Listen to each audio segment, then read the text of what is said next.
Ito ang mainit na balita na siyang dapat malaman ng taong bayan at tila usap-usapan ngayon sa mundo ng social media. Sadyang tunay nga talaga na hindi mananaig ang kasamaan laban sa katotohanan dahil tila ito na nga umano ang matinding karma na kakaharapin ni Itbulaga Senator Tito Sotto sa Korte Suprema. Ayon kasi sa kumpirmadong balita, source online, Tito Sotto nakatakdang sampahan na ng kaso. Isang grupo ng mga abogado ang naghahanda umanong magsampa ng petisyon sa Korte Suprema laban kay Senate President Vicente Tito Sotto kaugnay ng umano'y mga pahayag nito na itinuturing na paglapastanga sa hudikatura. Ayon kay Atty. Ferdinand Topacio, ihahain ang petisyon na humihiling na ideklara si Sotto na guilty sa indirect contempt dahil sa mga komentong umano'y lumampas na sa saklaw ng malayang pagpapahayag ng opinyon. Paliwanag dito Topacio, bagamat pinapayagan ang kritisismo sa mga desisyon ng korte, may malinaw na hangganan ito lalo na kung nagmumula ito sa isang mataas na opisyal ng pamahalaan na inaasahang magtataguyod ng respeto sa mga institusyon ng Estado. Dagdag pa niya, ang anumang pahayag na maaaring magpahina sa kredibilidad ng Korte Suprema ay may seryosong implikasyon sa tiwala ng publiko sa sistema ng hustisya. Sa ngayon, inaasahang iyahain ang petisyon sa mga susunod na araw habang patuloy na binabantayan ng publiko ang posibleng epekto nito sa relasyon ng lehislatura at hudikatura. Anong masasabi nyo dito mga kababayan? At para sa buong detalye ng balita, narito't panoorin natin ang full video.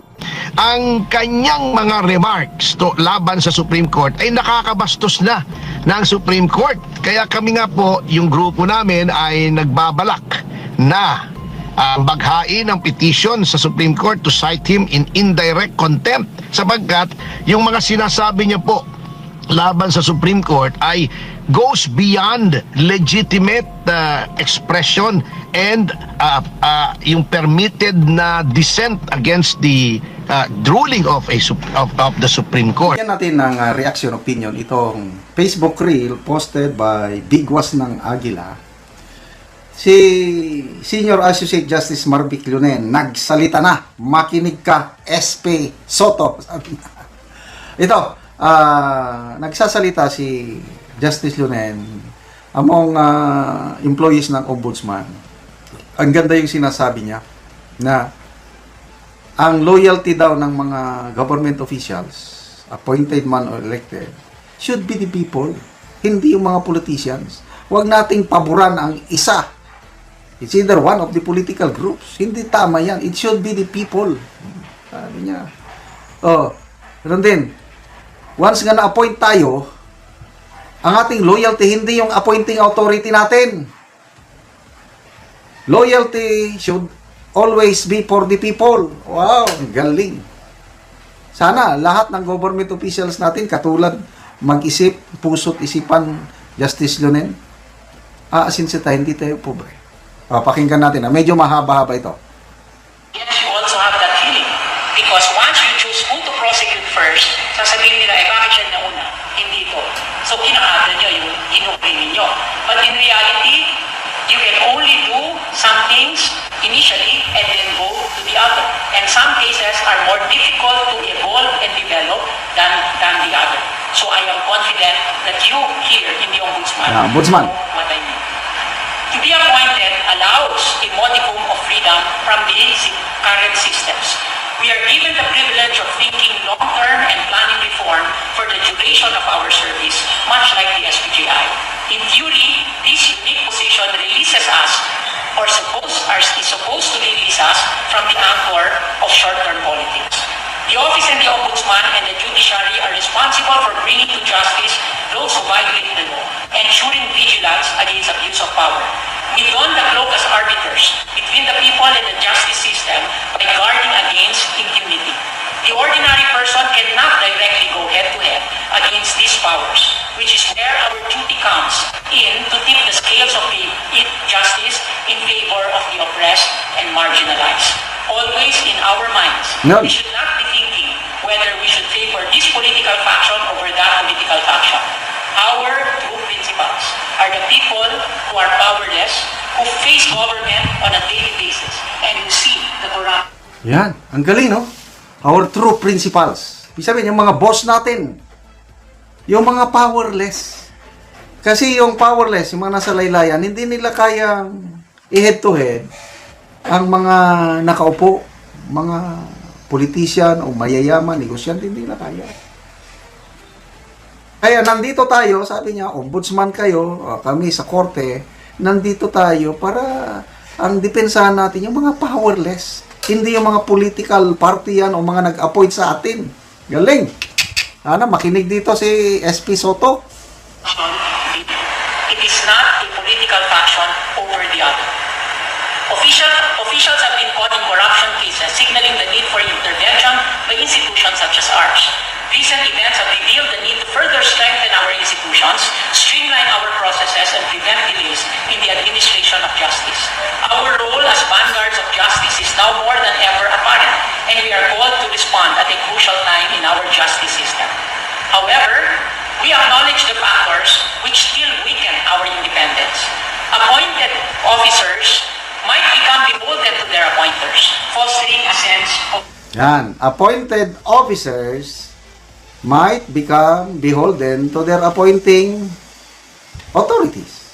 Oh. Ombudsman, nandyan siya sa ombudsman, ha? Nakikinig kaya ang ombudsman Boying Rimulya na sana tama yung sinasabi ni Ombudsman Rimulya na hindi siya hawak sa leeg o hindi siya tuta ng presidente, na kaya niyang banggain, kaya niyang imbestigahan ng presidente kahit siya ang nag-appoint sa kanya. Sana nga. obligation. This impairs their judgments. I would always say, after you're appointed to by a president, after you're appointed by the person that appointed you, your duty now is no longer to the appointing officer, it is to our people. Yan. Let me just share with you one of the first votes that I cast after having been appointed by President Pinoy was to cast that deciding vote saying that President cannot remove a deputy ombudsman. Gonzales versus Executive Secretary. I reached the court 7-7 sila. And I think they were thinking I would vote in favor of the administration that appointed me. That was one of my first votes, to vote against the administration for me. By the way, that case is also still very relevant to Gonzales. Wow. Grabe, oh. Unang boto niya as Supreme Court Justice. He went against the administration ni Pangulong Aquino na nag-appoint sa kanya. Kung ganyan lahat ang ating mga opisyalis ba, judiciary man yan, legislative man, executive, ang iniisip yung tao. Wow, malayo ang ating mararating. Kaya lang, napakasakit, Kuya Eddie. Kasi ang nangyayari sa atin yan is political patronage names. Utang na loob sa mga politiko. Utang na loob sa nag-appoint sa kanila. Kaya, ito ngayon, nalulugmok tayo sa kahirapan. Sa sobrang pamumulitiko. Sino ba yung nagsasabi? Nga nagpapahirap sa bayan, mga politiko. May ganong nagsasabi. Hindi naman lahat. Fuera de los buenos. Kaya lang, kung tignan mo ang nangyayari ngayon, ang mga yumayaman, mga politiko, kaya ang mga, ayun, sige lang, bigay ng ayuda, para hindi umasenso ang taong bayan, para ang mga pobre, palagi lang aasa sa mga politiko. So, salamat po, Justice Lunen. Sana mapakinggan ng mga opisyalis sa gobyerno ang inyong lecture. Bigyan natin ng reaction, opinion itong post ang balita ngayon. 11 minutes ago. Presko pa. Tito Soto nakatakdang sampahan ng kaso. Mercy Gaba.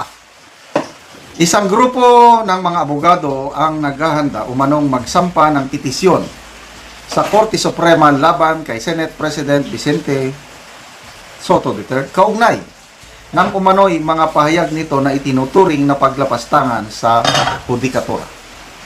Ayon kay Attorney Ferdinand Topacio, ihahain ang petisyon na humihiling na ideklara si Soto na guilty sa indirect contempt dahil sa mga komentong umano'y lumampas na sa saklaw ng malayang pagpapahayag ng opinyon.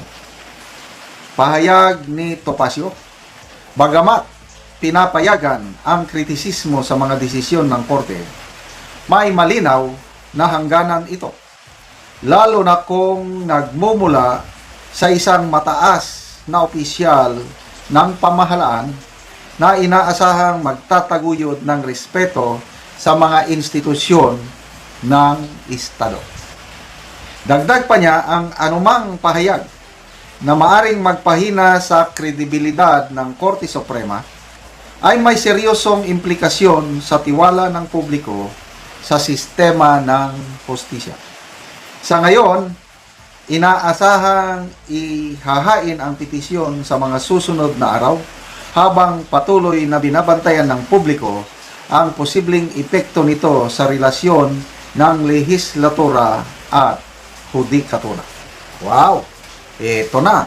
Ako, nung siging magpahayag ng opinion si Senator Soto na grabe ang pagbatikos niya sa 15 Supreme Court Justices, naisip ko na baka maulit, sa isip ko baka maulit yung nangyari nung unang magdesisyon ng Korte Suprema na dineclare unconstitutional yung impeachment ni VP Sara.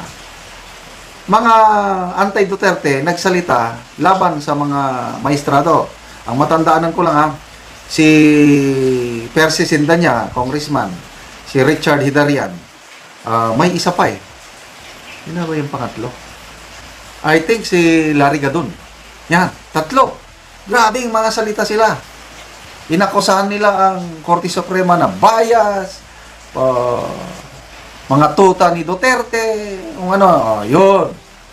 Hindi nakatiis grupo ni na Attorney Topacio, sinampahan nila ng indirect contempt.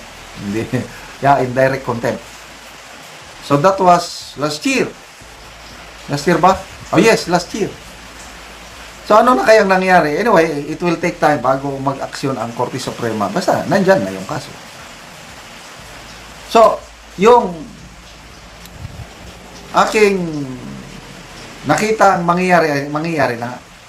Dahil ako rin, parang, opinion ko lang ito, parang sumusobra na itong Senate President na hindi siya tumigil-tigil magsalita laban sa mga maestrado ng Korte Suprema na talagang mawawalan, mababawasan ang pagrespeto ng taong bayan sa mga institusyon. Kasi nga, dahil Senate President siya, influential. May mga tao ring maniniwala kay Soto. So yung mga taong maniniwala kay Soto, ay di, ang pagtingin ng mga taong iyong naniwala kay Soto is mababa na ang pagtingin nila sa mga maestrado sa Korte Suprema. Believe ako dito kay Senator Lacson. Kahit marami ang bumapatikos kay Senator Lacson yung handling niya sa Blue Ribbon Committee hearing. But this time, yung statement niya sa Supreme Court decision, saludo ko. Sabi niya, whether you agree or not, whether the Supreme Court justices are at fault or not, we must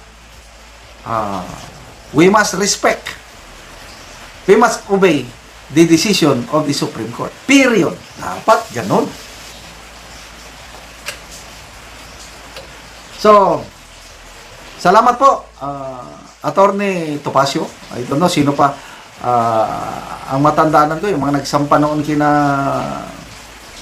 Hidarian, Gadon, Sindanya, sina Attorney Mark Tolentino. May grupo sila dyan ng mga abogado Ano kayang reaksyon ni Senator Soto dito? Sabi niya siguro, bring it on. Kaya ko yung harapin. Wala akong kinakatakutan. Alam ko ang sinasabi ko. Hindi ako abogado, but alam ko ang batas. Ay, nako. So, mula Hulo hanggang Apari, Bulaga. Well, speaking of Senate, mga na-monitor kong development kanina sa Senado, nagkaroon na naman ng hearing yung Blue Ribbon Committee hearing. Kailan wala na yung flood control, parang stop na. Safety na sina Romualdez at iba pa. Kasi iba na ang focus ng investigation kanina sa BIR na, yung parang abuse of power o authority, yung mga kapalpakan sa BIR. And that's good. Kasi yan naman ang trabaho ng Blue Ribbon, na dapat wala kang pinoproteksyonan dyan. Kung may katiwalian, imbestigahan mo. Sana naman tuloy-tuloy na itong ganitong ginagawa ng Blue Ribbon, dahil yan ang inaasahan ng taong bayan para masiwata, hindi magpatuloy ang kalokohan na nangyari sa gobyerno. Bigyan natin ng reaction, opinion itong post Masang Pilipino. Title: Senate President Tito Soto tiniyak sa publiko na hindi siya tuta sa loob ng Senado. Mga 3 days ago ata, sabi niya, hindi tuta ang pangalan ko, hindi ako tuta, Tito Soto ang pangalan ko. Inamin niya na nasasaktan siya sa ganitong personal na pag-atake sa kanya, na tinatawag siya ng tuta. Kaya ito, nagmakaawa siya sa taong bayan. Ang kanyang exact statement is ito. Sabi niya, si Martin Romualdez ang tuta ko. Maniwala kayo. Please, paniwalaan nyo naman ako. Hindi ako ang tuta, siya ang aking tuta. Parang ganun ba? O, ito, basahin natin ang ano. Muling itinanggi ni Senate President Vicente Tito Soto III ang paratang na siya umano ay sunod-sunuran kay House Speaker Martin Romualdez, at sa halip ay iginiit na si Romualdez ang kanyang tuta. Tanong po, SP Soto, ano ang katibayan ninyo na tuta nyo si Romualdez? May nangyari na ba na meron kayong kagustuhan at sumunod si Romualdez? Kasi may nangyari na po nung kauupo nitong si Senator Soto, may na-cite in contempt na engineer, DPWH engineer sa Senado, nakakulong, ano? Pinakulong ni na Senator Marcoleta. Pag upo ni Soto, siyang tawag lang ni Romualdez, pwede ba ilipat natin yan sa PNP Custodial Center? Parang ganun, pumayag ka agad. Nailipat. Naku, ang daming nagreklamo, mga kapwa niya senador. Si Senator Bato, umalma ng gusto. Huwag niyong gawing noon-time show ito. Umalma, taong bayan umalma. Kaya mula noon, mayroon ng mga tao na ang paratang nila, tuta ni Romualdez, si Tito Soto, dahil isang tawag lang ni Romualdez, sumunod ka agad. So, ito hindi ako ang tuta, siya ang tuta ko. Kaya ang tanong ko is, meron na ba instance na isang salita lang ni Soto, sumunod si Romualdez? Kung wala, paano ka maniniwala na tuta na niya si Romualdez? Okay, tuloy natin. Si Martin ang tuta ko, maniwala kayo, sabi niya. Lumutang ang isyo matapos agad sundin ng Senado ang kahilingan ng Kamara na ilabas si Engineer Bryce Hernandez mula sa kustodya ng Senado at ilipat sa ibang lugar.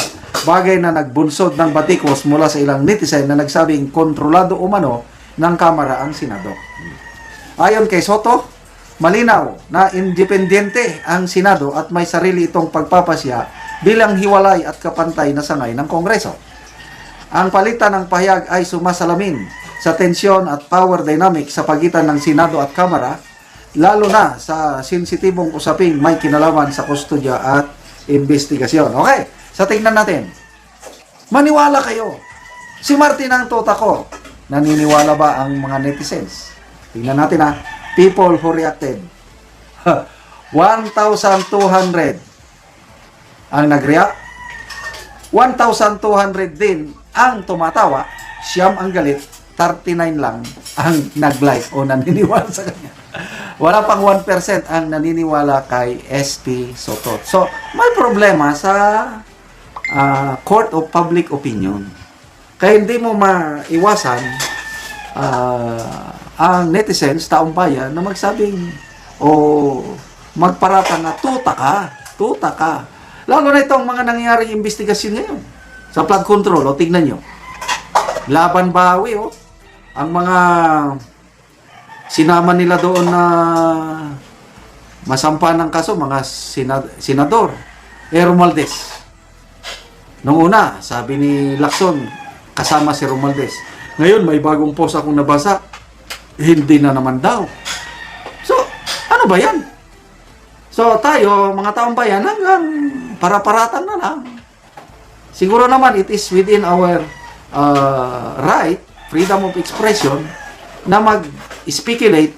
Hindi naman ito siguro libel, yung nagsasabi na tuta ni Romualdez si Soto. Kaya ito, nagpapaliwanag siya. Okay, magbasa tayo sa mga comments, ha? Comments.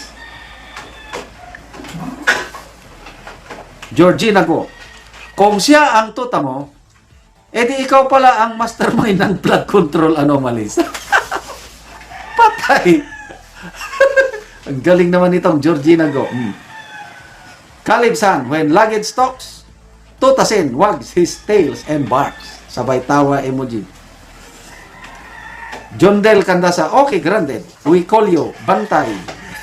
How, what up? Bantay. Why Bantay? Bantay tuta. Ito, Dexter Solis. So, ikaw ang mastermind. Kasi nga, again, speculation, paniniwala ng iba o karamihan ba, si Romualdez ang mastermind sa flood control. Kung tuta niya si Romualdez, edi siya ang mastermind.